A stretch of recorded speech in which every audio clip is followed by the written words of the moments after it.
Assalamualaikum. Hi guys. Hello sa inyo tanan.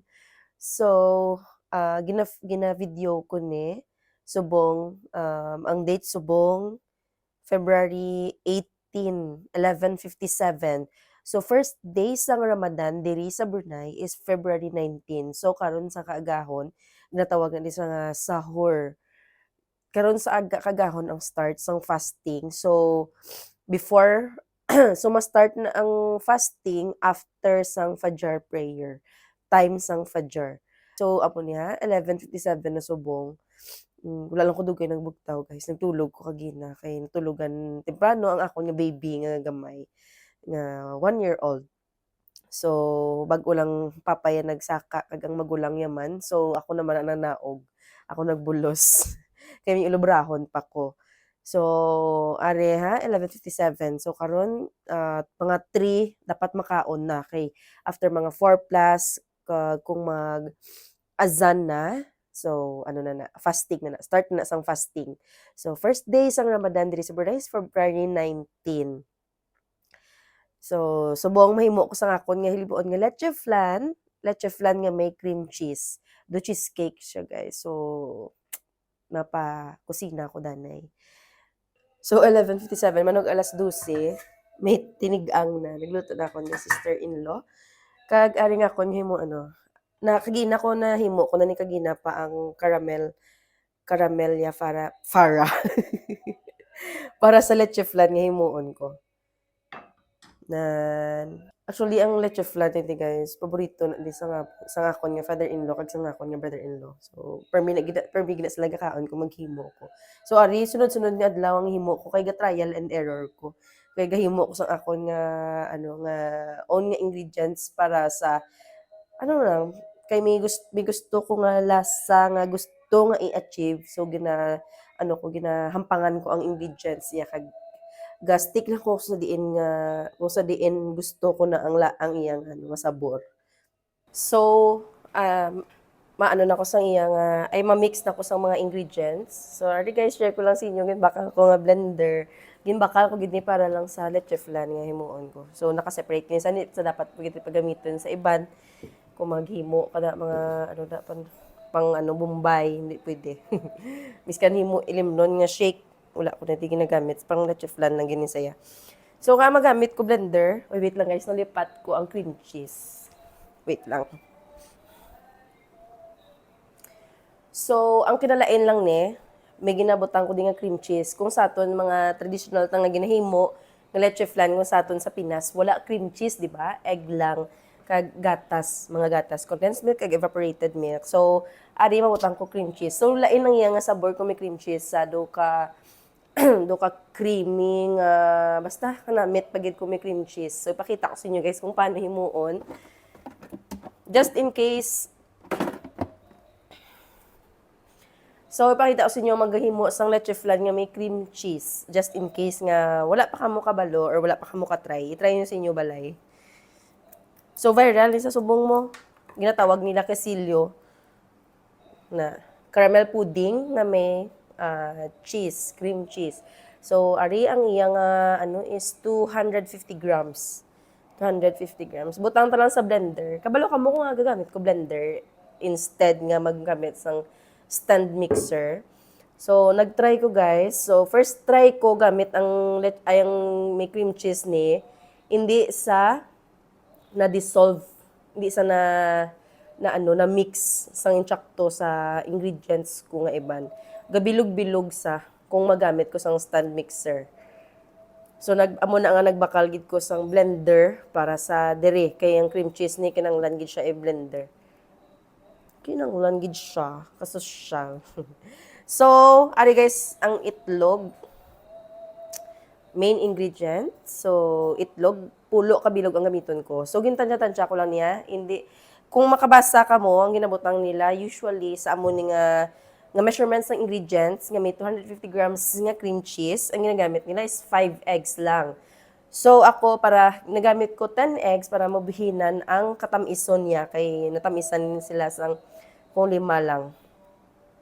Kag ako gusto ko na mapadamo pang kay kung maglima lang kami log do ka jutay lang sang mahimo ya. So ginhimo ko 10. And so far, so good pa ng iyang result. So, ari, cream cheese na butang ko na. And next ko ibutang is ang itlog. Ginpanghugasan ko nito guys. Ang itlog nila, munyo, color brown. Sa aton, di ba, sa Pinas, color puti. So, wala ko kabalo kung anong difference yan eh. First naman sila itlog, first mo lang sabor. Pero maybe may difference gini sila. Nga ari brown, kaya nga sa aton puti. Yung gasan ko ni kay may, syempre, may mga bulbol na sa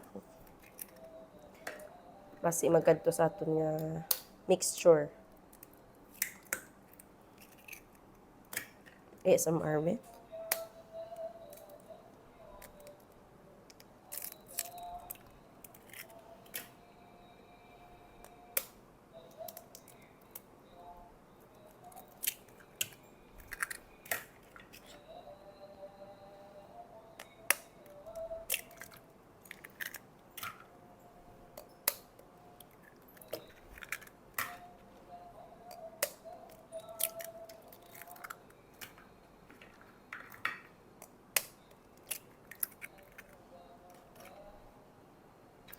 So, nabutang ko na ang itlog, cream cheese. Next ko nga ibutang is ang condensed milk. So, diri sa Brunei, guys, wala ko may makita nga Alaska. Alaska nga brand. Mga brand sa aton sa Pinas, wala ko may makita. Di ano lang. Ang Nestle mga cream, amula na. Kita ko din nga mga brand sa aton. Kag ang evaporated milk.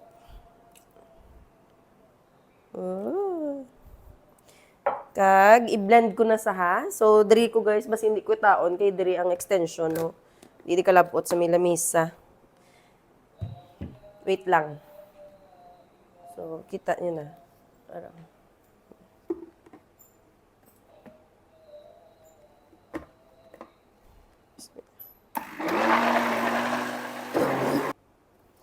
minalipat ko ibutang.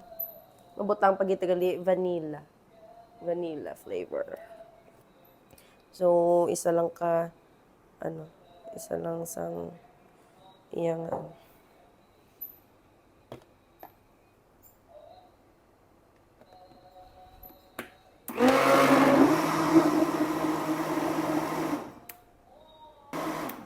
So, okay na ni Guro. Kuhaan ko na sa kagisaylo ko dito sa may bowl na para i-check ko sa danay kung na mix gid ang cream cheese. Pinaka-importante na daan para namit aton nga gadi hindi na makakasaw. So butsaktuhan gid so isa ka litro.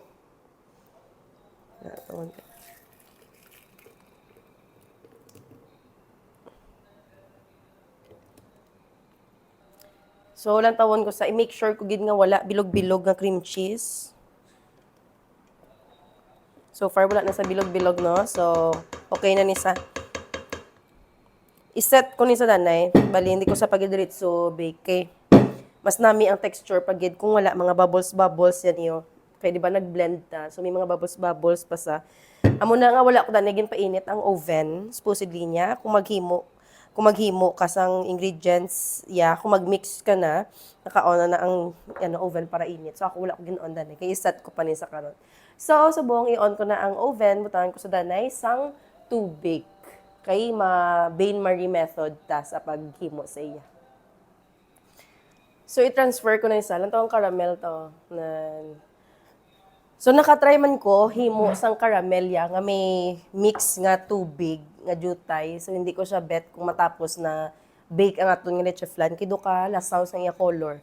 Lain kung magamit as ang pure gid nga sugar nga wala halo nga tubig kay do ka strong sa iya nga color kag ang iya sabor man.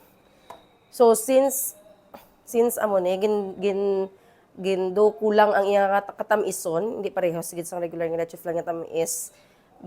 Adjust ko na ni di ba? Nag-add ko sang egg sa iyang ingredients. So kulang na ang iya nga katamison. So mas mayo nga magamit sang pure nga sugar, wala halo nga tubig para namit balance ang iyang sabor.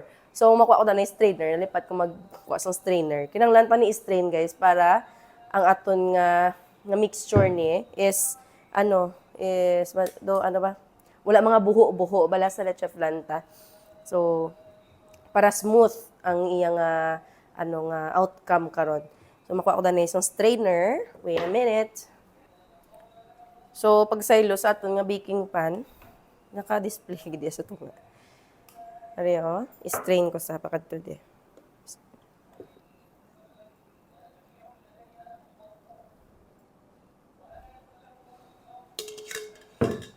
Tapos itap-tap.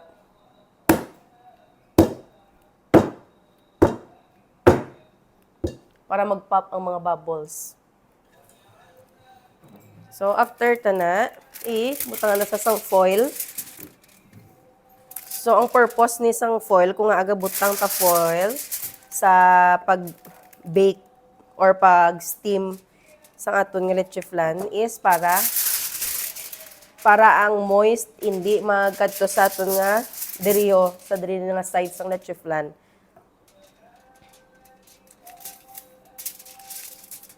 Actually, tanan ni nga ginahamba ko. Based lang ni sa experience ko.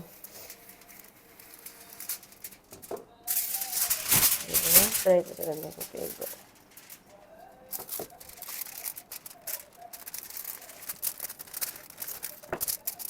Pagpagin mo ito.